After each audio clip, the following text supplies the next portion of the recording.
Hello, and welcome to episode number 72 of Birthwords. In today's episode, I'm talking with Michelle Knight about the lessons that she learned from her 80-hour labor, about the importance of sharing our postpartum stories, and about the importance of normalizing the ordinary.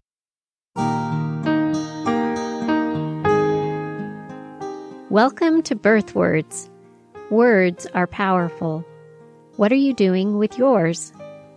In this podcast, birth doula and applied linguistics scholar Sarah Pixton invites you to be intentional, reflective, and empowering with your language as we come together to honor those who give birth.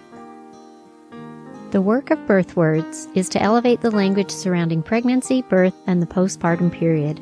Nothing in this podcast should be taken as medical advice.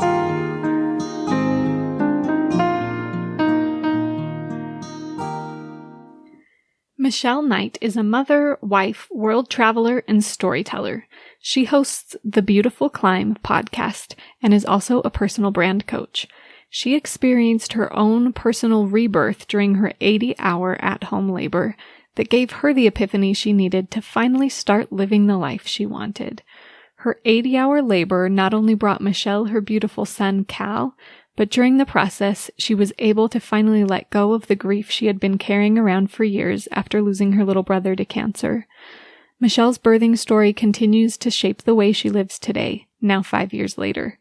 She is passionate about sharing her story and supporting other women in showing up as their most authentic selves. Michelle, welcome and thank you for joining me on the Birthwords podcast today. Hi, Sarah. Thank you for having me. I'm excited for our conversation today. Yeah, I can tell you've got some interesting stories to tell, and I'm sure that that we'll all learn a lot from hearing your stories and your insights from them. So I wanted to start by just asking you to briefly tell your birth story and the impact that it's had on your life path. Yeah, absolutely. So, my son is 5 years old now. So, I was pregnant in 2015 and, did the whole first baby thing, prepared for everything, tried to control everything, was very into how everything was unfolding. My husband and I decided pretty early on to have a home birth with our son. And, that always felt really, really good to me to kind of be able to be comfortable in my own environment. So I had all the things ready, right? I knew all the pieces in my head. I was like, what could go wrong? And in the grand scheme of things, I'm very fortunate because I have a healthy baby and I'm a healthy woman, but the process of labor was something that I just was not ready for and was really difficult because in my head, I thought I was prepared. And as a recovering perfectionist today, not at the time. I feel ya. But today, I know that I was trying to control every single part of the situation. And anyone that's been through the birthing process knows that that's basically impossible to do. So I was holding on to a lot of the beliefs of what I wanted my labor to look like or how I wanted it to unfold. And as a result, I went into labor on a Friday after getting my membrane swept with my home birth because I was over a week past my due date, about a week and a half at that point. So went into labor on a Friday. My son was born on a Monday. So I had a very long labor and very exhausting, but didn't know at the time why everything was happening. Just was like, why is this taking so long kind of mentality. Yeah. But very, very lucky that my son came into the world and was healthy and I was healthy, tired, but healthy.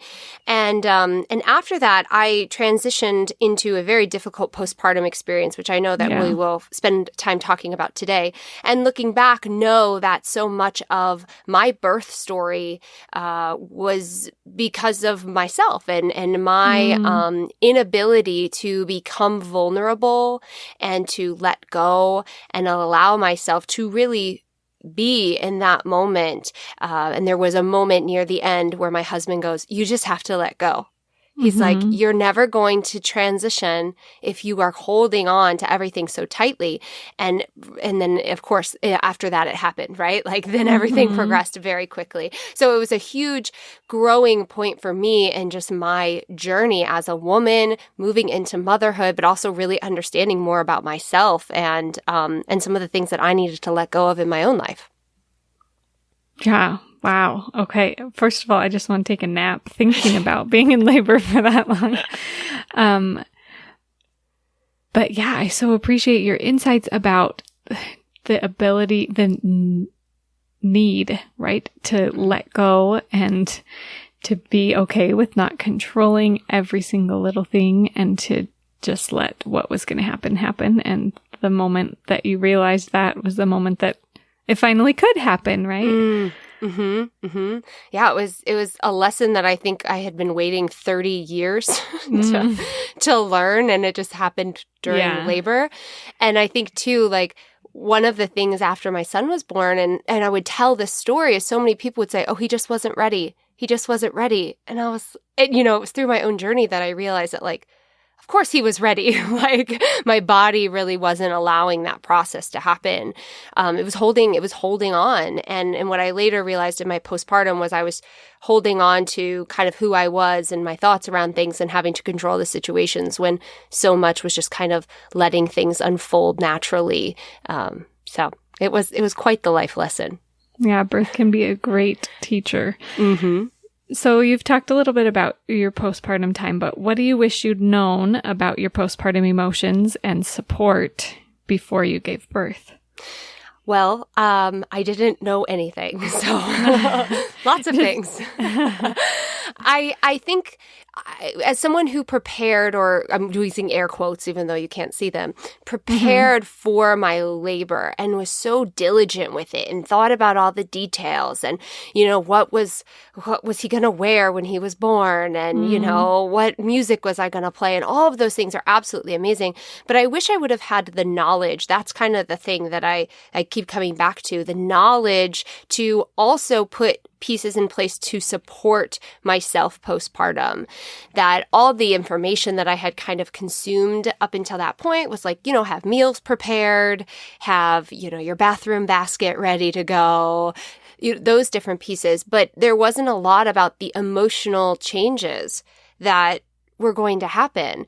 And so one would be the knowledge, just the knowledge in these stories in and of themselves that you're doing right here on this podcast are so powerful, because I hadn't had a single conversation with someone in my life, friends, family, that had expressed any insight into what their postpartum had been, if it had been difficult. Wow. I had never had that conversation with someone. And so having the knowledge, I think, would have been a really big piece of the puzzle.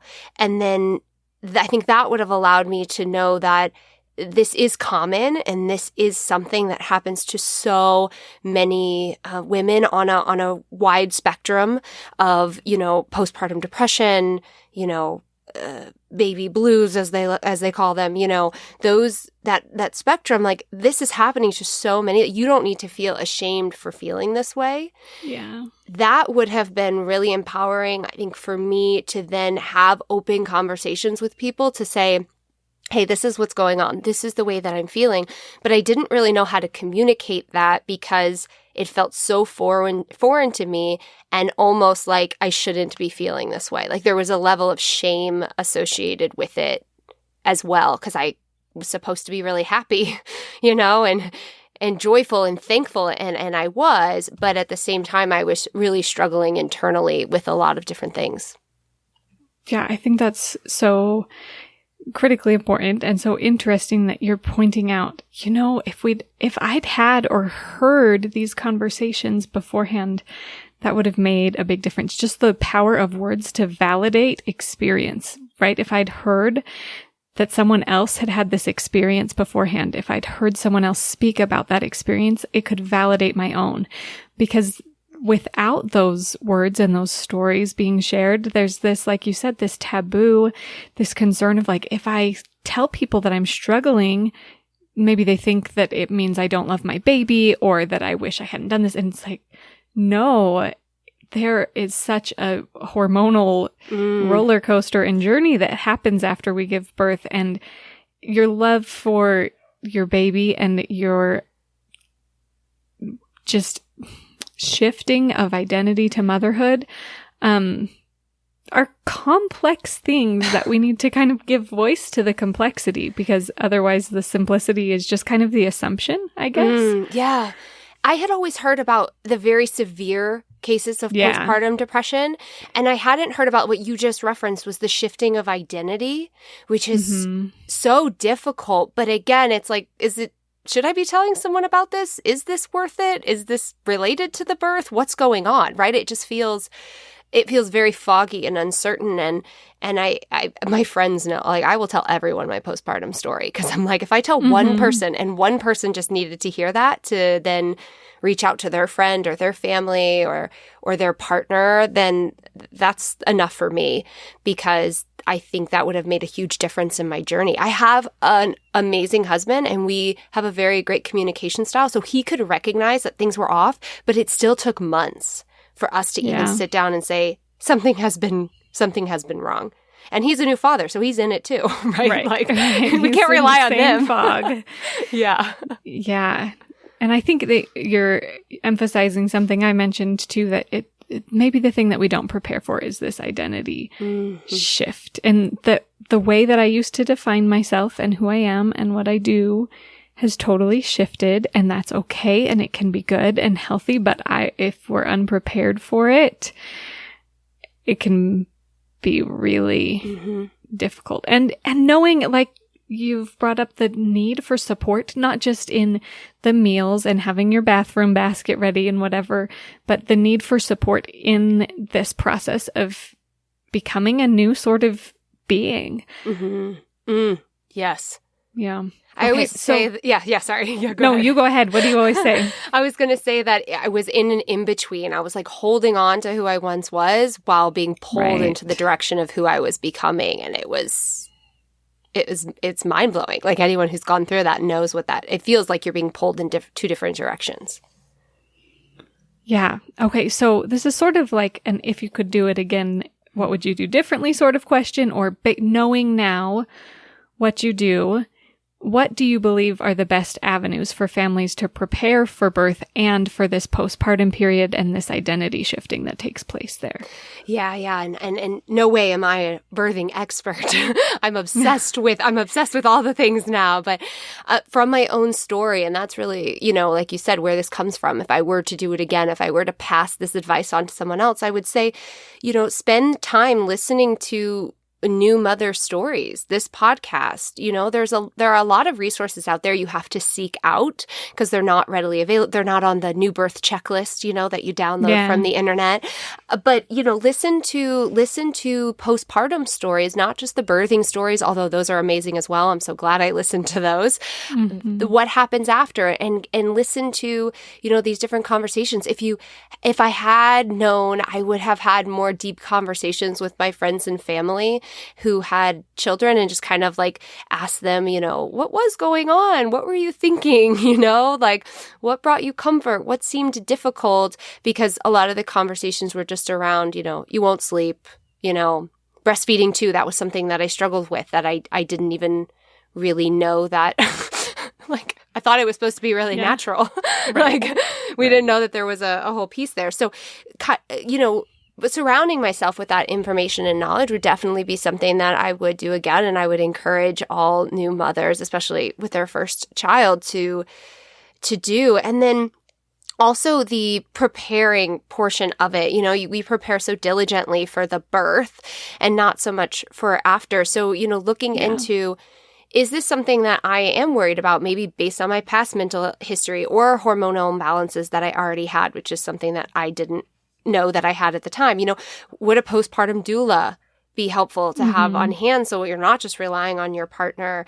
Having a lactation consultant like picked out, so that if you are unable to breastfeed, you're not like searching the internet trying to find the best option, when you're in your fog and you're like, why is this not working? Find somebody.